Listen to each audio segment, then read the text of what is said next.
Hey, welcome everybody. Let's talk real estate, your weekly BS with Barry Saywitz about the current commercial real estate market here in Southern California. As we take a no BS look at both sides of the issues driving this market today to find the best solutions going forward. With our man right in the middle, it's Barry Saywitz. Hey, Barry.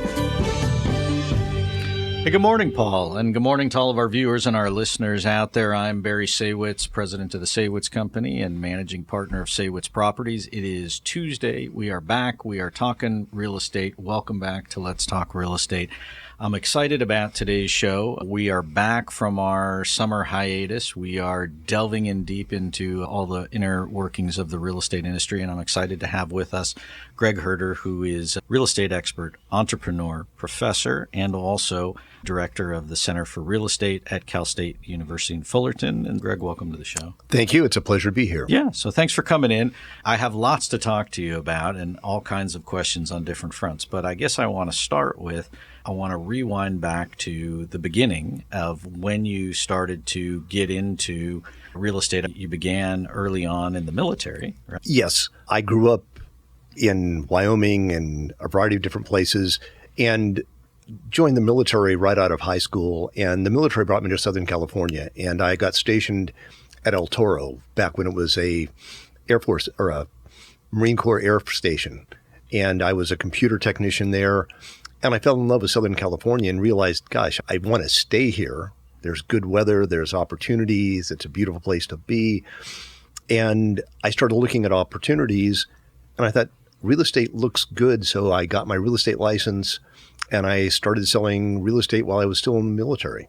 Interesting. And back in those days, we won't say what year, but back before Orange County really boomed, prices were relatively speaking reasonable and markets were relatively speaking normal, but real estate was a good place to be. And as the county grew and expanded, real good opportunities. And the funny thing is, today I still think that there's huge opportunities in Orange County real estate. Prices, yes, they're higher. When I came to Southern California, I thought the prices were outrageous compared to Wyoming. Right. It's all a relative term. We came from Chicago, and you could buy a house in our neighborhood for $50,000 or $100,000, and you come here in something that is $400,000. You're wondering why it's 4, 5, 6, 7 times as much. It's the same concept now, but on a different scale. And I think people really don't quite understand truly the law of supply and demand. And real estate was incredibly good to me. I bought my first house with the VA loan in Laguna Hills for $63,000. And you're coming up with almost nothing. And regardless of interest rates at the time or over time, your payment is reasonable. It's not going to sink you. Yes.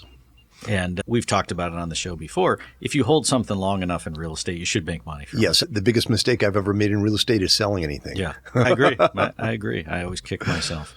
Or the deal I didn't do because it was a little bit too high. And then in hindsight, it's a ridiculous number. So yes. So you're doing real estate, you're selling homes, and then let's fast forward into sort of the next phase of what you wound up doing. So I was young. I'm 19 years old when I got my real estate license, and I struggled my first year trying to figure out how to make real estate work. Now, fortunately, I was still in the Marine Corps, so I was getting a paycheck, but I worked primarily at night for the Marine Corps and had my days to go out and sell real estate. And I did all the traditional stuff, door knocking and everything else, but it wasn't working that well for me.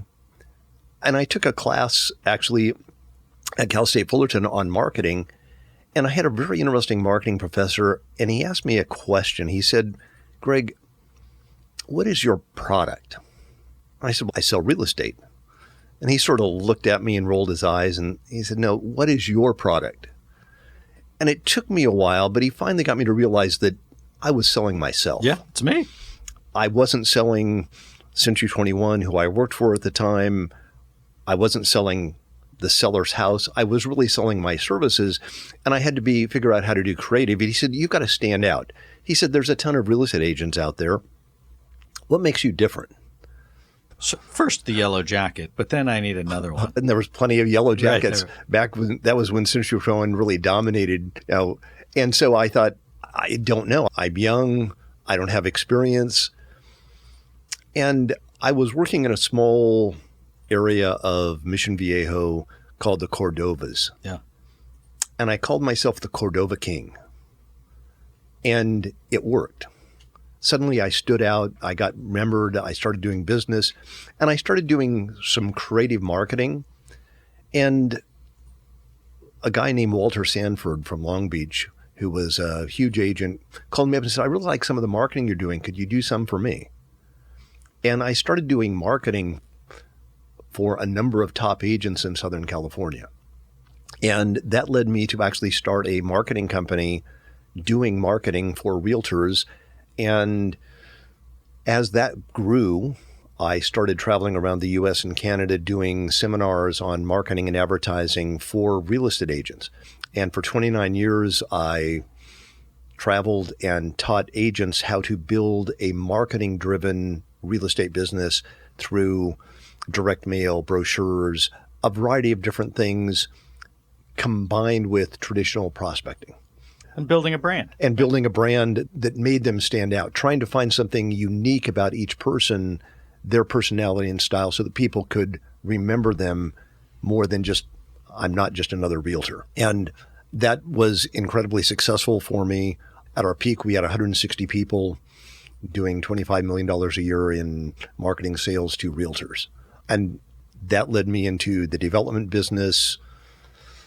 And unfortunately, in 2006, I started a large home development project in Utah to develop 400 homes.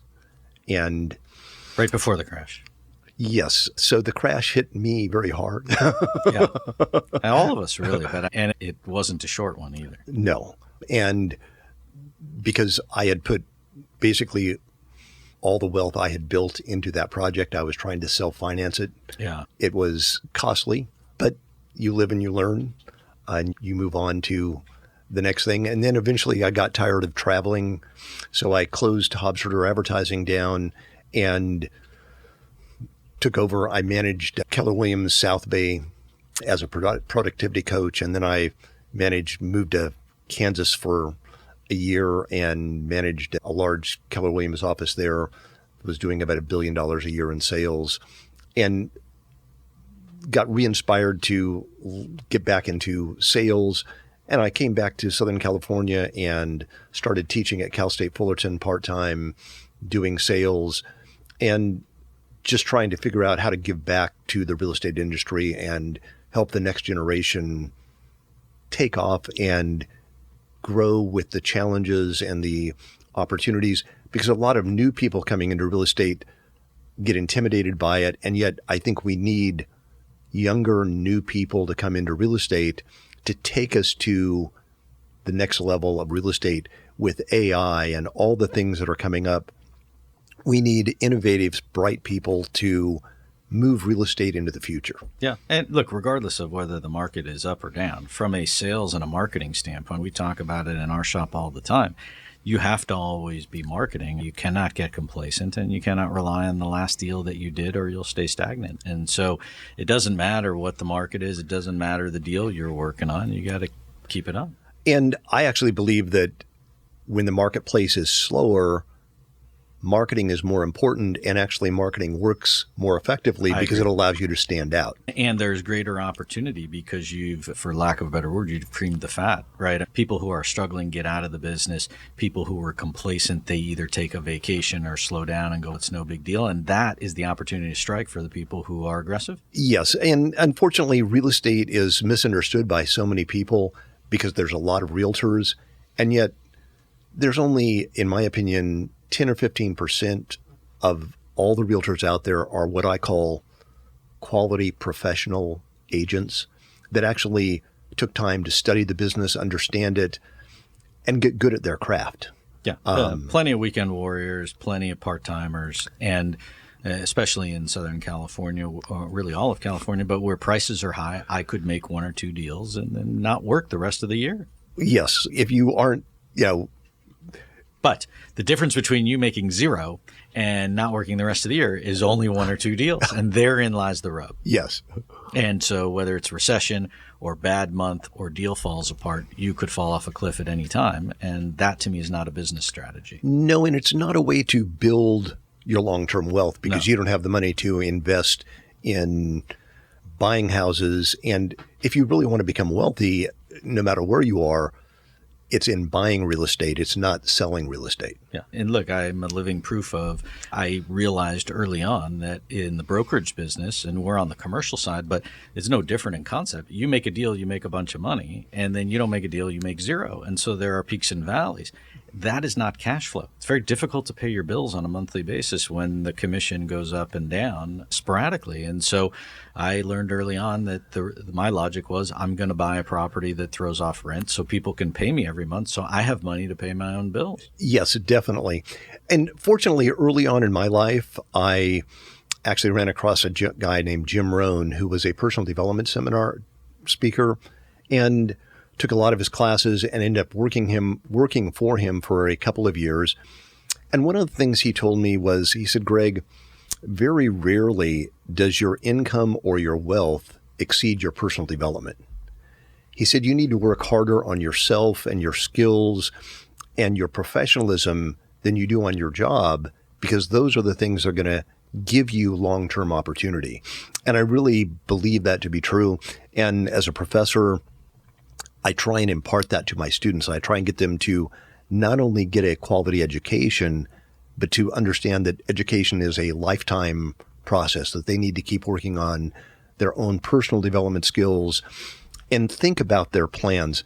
It's interesting. One of the assignments that I give to my students is, in all my real estate classes, I have them read the book Rich Dad, Poor Dad. Oh, yeah.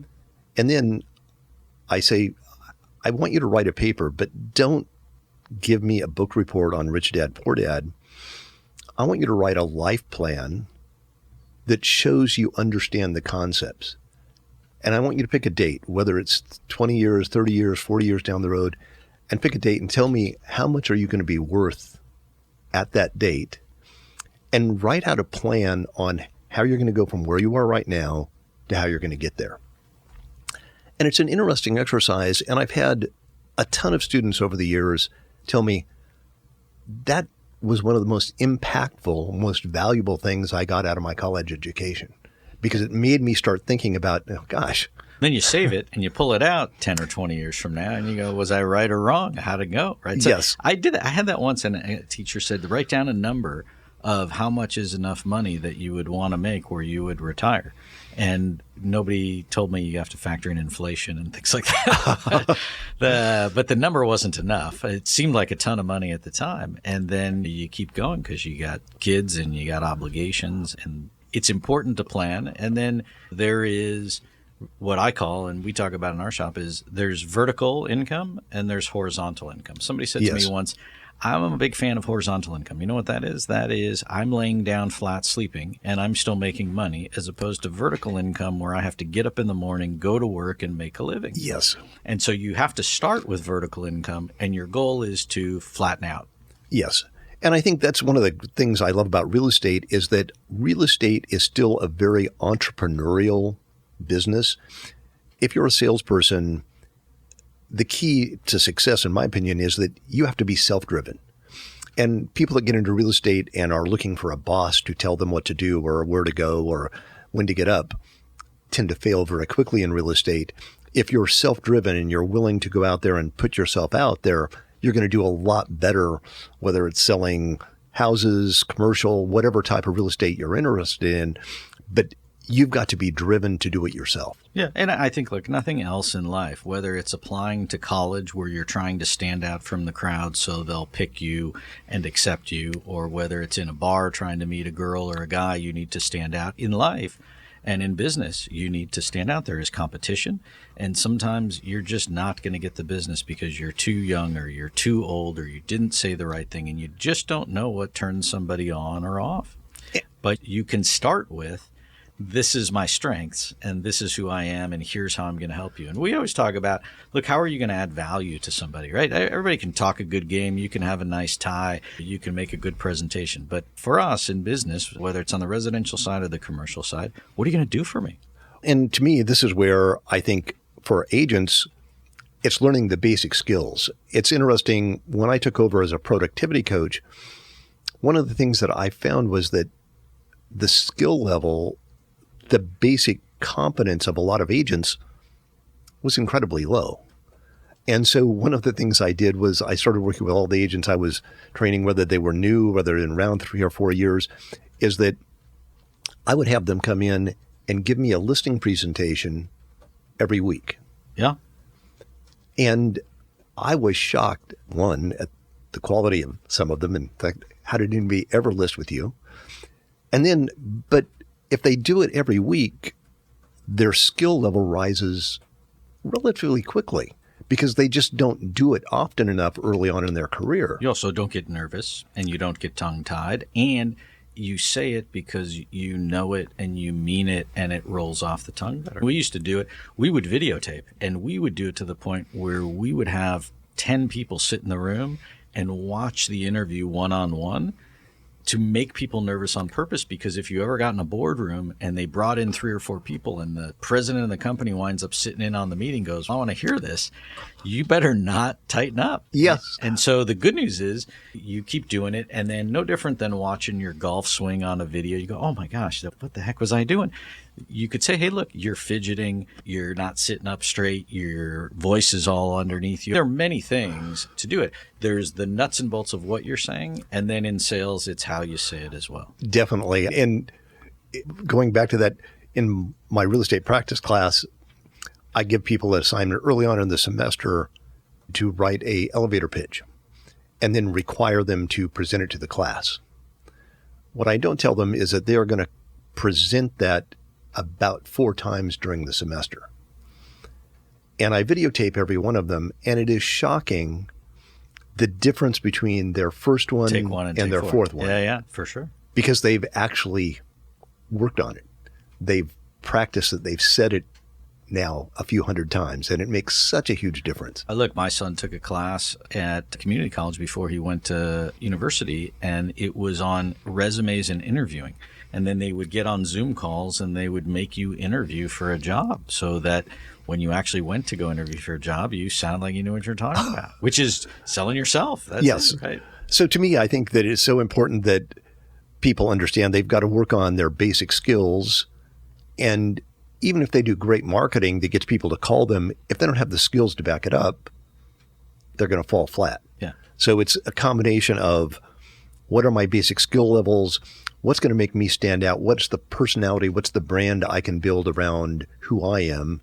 And then how do I make sure that people know about that? How do I get it out there and tell people? I'm always surprised that so many people think if I get a real estate license, magically people in Southern California are going to call me and say, oh, I saw you got a license. Would you help me buy or sell a house? Oh.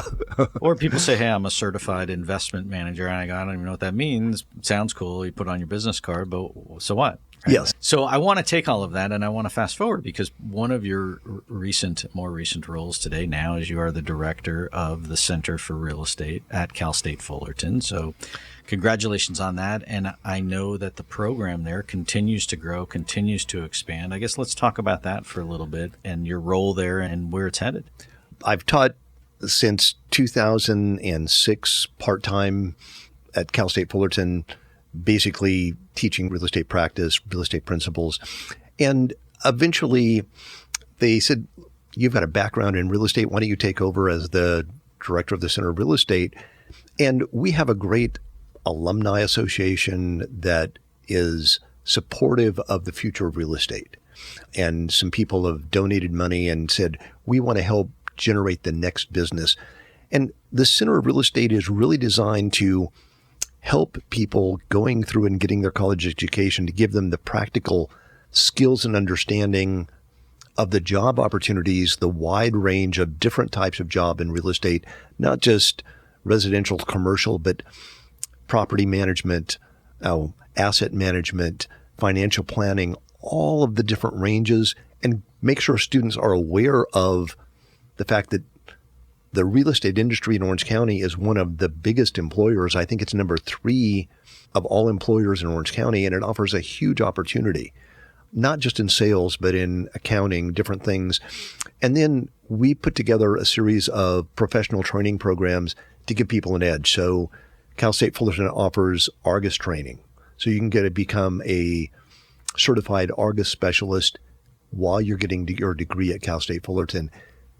And it's amazing how many companies want somebody that understands Argus and the tremendous ability that gives you to correctly evaluate commercial real estate. And then we have IREM programs. We have programs to help you get your CPA so that shortly after you graduate, you can become a certified property manager. And we're trying to help students. And then we're trying to connect with employers that want high quality students and give them internship opportunities and help them get into great jobs once they graduate. Yeah.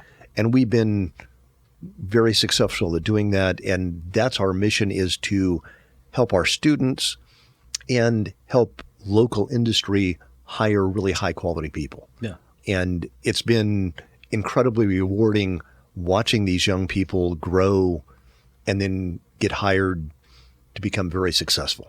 Yeah. It really, when you say real estate, it really is a broad stroke of a variety of different segments, whether it's commercial, industrial, residential, but then also within it, it's the finance side, it's the banking side, it's the brokerage side, it's the management side, investing, Yes. analysis. And really, there's a whole plethora of classes, courses that somebody could take. And we try and expose at our what we call the Real Estate Association, the REA, we try and expose our students to different speakers each week in different aspects of real estate so they can say, gosh, that sounds like something I would be interested in.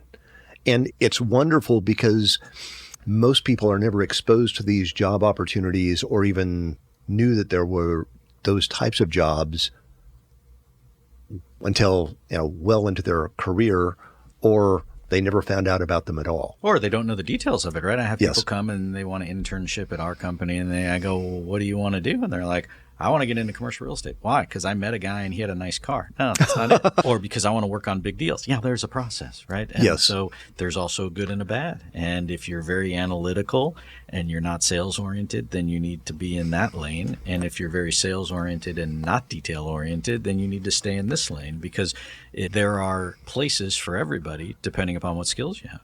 And to me, one of the things is that our industry has become much more cooperative. If you're really good at sales and maybe aren't great at the details, you need to partner somebody that really is good Right. at the details. Which never really existed if you go way back. You got in the business, I got in the business, every man and woman for themselves, right? Yes. And what I always talk about was I was my own company and I had my own plate, and I would be the guy who dug up the deal, work on the deal, close the deal, eat the kill that I got, and then I had to start all over again. And so it was just a vicious circle, and there's only so many hours in the day, and sometimes it takes more effort to work on a smaller deal than it does a bigger deal, and more headache and more drama. And nobody taught me that early on, because I was like, oh, I'll just work on some small deals and cut my teeth. And I thought, this sucks, right? And now, in today's world, you have the team approach, right? And so I don't know if you touch on that. You need people around you and you need help. Yes. I think the team approach has definitely changed. I think also real estate from when we got started has evolved. Just the physical amount of disclosures from when I started real estate. Oh, yeah. Paperwork is just a killer, just a killer. And you need an assistant just to deal with all of that. Yes. And to cross the T's. And when, as a buyer, filling out all the disclosures that somebody, after a while, I don't even bother. Like, I'm like, this one's not a big deal. But if you had to sit there and read them all, it'd take you days. Yes. And to understand it and all the other stuff, I tell even new agents today, I said, you're crazy not to hire a TC on every one of your transactions just to keep the paperwork straight, because Yes. you will Just forget something. Pay a fee. And, then, and as a transaction coordinator, you could sit at home on your couch in some shorts and do what you got to do. If that, Yes. and then maybe that's your thing. And it's amazing. A number of people from the Real Estate Association we had a transaction coordinator last year come in and talk, and it was like, this is a job. Oh, yeah. And I can do it from my house. And man. And while I don't get the money that the broker gets, I get paid. Yes. Solid income. I don't have to worry about the deal falling apart. One falls apart, it's not the end of my world. Yes. And on the commercial side, I learned, like, no one told me nobody reads the lease. When I first started doing leasing, I get handed a 50-page lease, and then they were like, I'm like, what do you do? I'm like, I'll read the lease, right? I read them from cover to cover, and then the stuff I didn't understand, I'd ask somebody. And then all of a sudden I realized I was a heck of a lot smarter than everybody else out there because nobody else read the lease. I go, didn't you read the lease? Don't you know what that means? I don't read the lease. Just sign it. Unfortunately, so many people don't take the time to really understand the legalities of what they're doing or selling. But to me, I'm trying to get all of our students to look at, how do I become better? How do I really become super confident in what I do and then stand out so I can go out and build a career and then put a plan to build my long-term wealth. Yeah. So that I become successful and I have that ability to say, I'm deciding when I'm going to work, when I'm not going to work, and go out there and live a life that really has meaning. And so it's really a two-phase process, right? You got to get a plan to get a plan.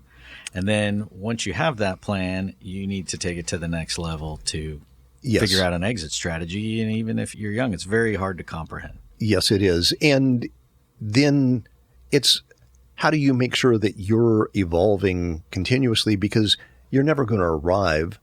And once you get to a certain level where you thought, oh my goodness, I think that's all I'm going to need, you realize there's more, and there's more opportunity to give back and to make a difference and make a contribution to people in society at large. Yeah. And so from the center's perspective, your goal is to arm these kids with the tools as much as possible that they will need to go and try and get it together. Right? Yes. Get a job, get a plan, do both. Where do you see the center going in terms of the services it provides? Is it to just continue to fine-tune it, expand it, bring in people from the community to give the students various different aspects of what's going on out in the real world? And Cal State Fullerton is unique in that we also have 5 full-time real estate researchers that are pushing the bounds of where real estate is going. And we're trying to combine that research, help it to train our students, and then give practical information back to industry. So in January, I think January 30th of 2026, we're doing our annual commercial real estate forum. And we're looking at what are the things that are changing and evolving in Orange County commercial real estate.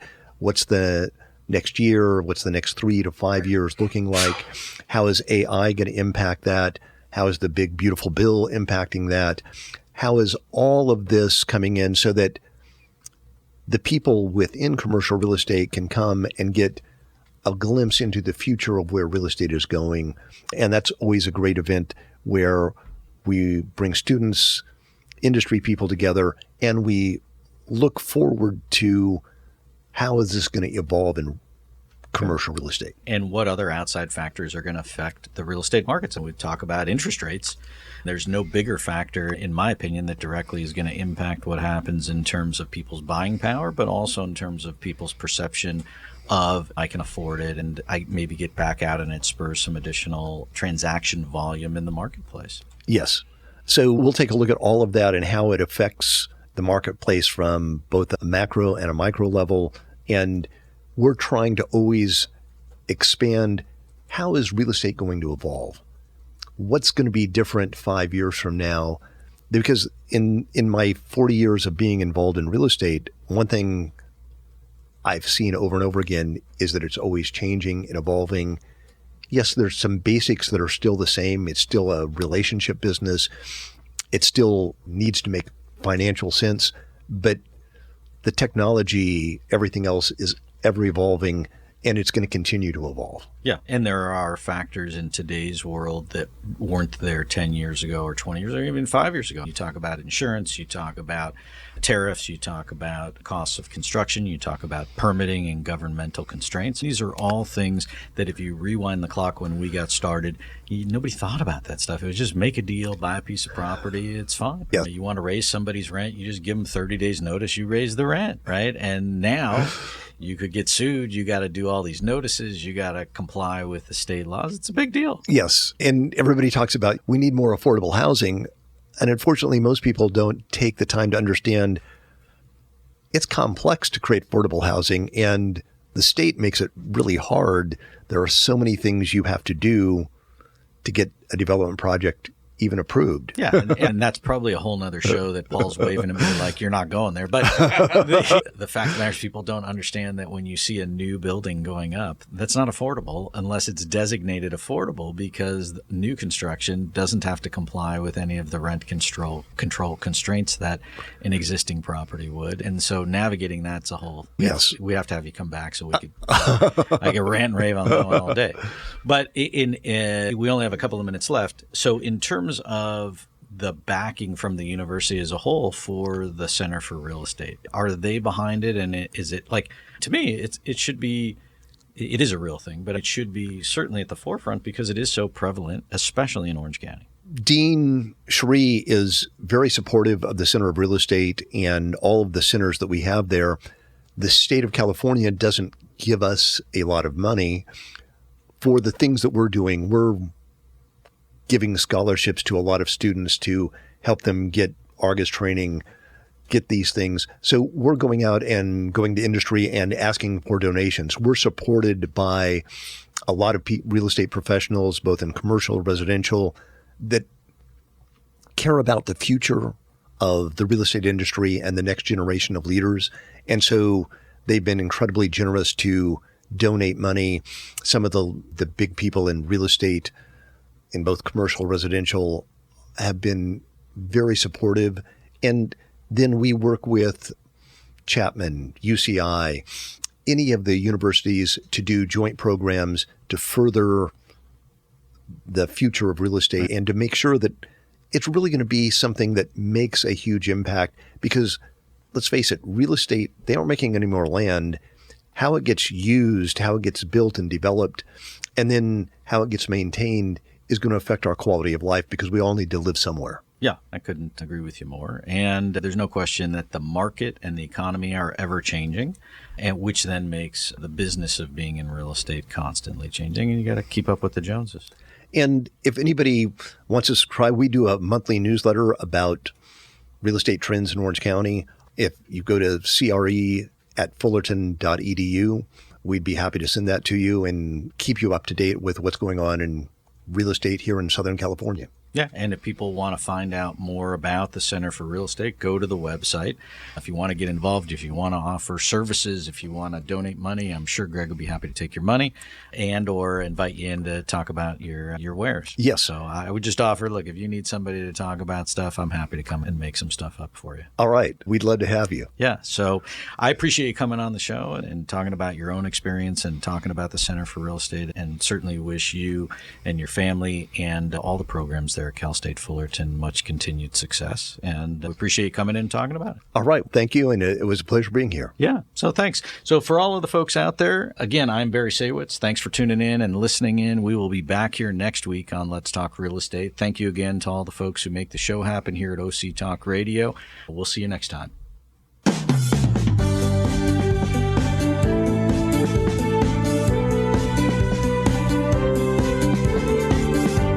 There you have it. You've been listening to Let's Talk Real Estate, your weekly BS with Barry Saywitz about the current state of the real commercial real estate market right here in Southern California.